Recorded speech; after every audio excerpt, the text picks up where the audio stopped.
At dahil hindi ko namalayan na mag-1 month na pala ako nagka-calorie deposit, ayan, deposit. So, ayan, balik na naman tayo sa umpisa kasi lumalaki na naman yung tiyan ko at kagabi, nakaramdam na naman ako ng pananakit ng sikmura, tapos bumabalik na naman yung sakit ng ulo ko, tapos yung mga pinti ko, mga sa may parting may mga barik ko, sumasakit na naman siya. So, ang dami ko na namang nararamdaman.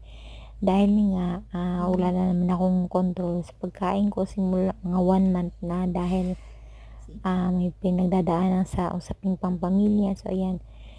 Siguro kanina, masyado lang mabigat yung tiyan ko kasi dahil malamig dito sa Saudi, kailangan magdoble-doble ng damit. Pero netong nagtanggal naman ako ng damit, hindi pa rin naman ako ganun kaano.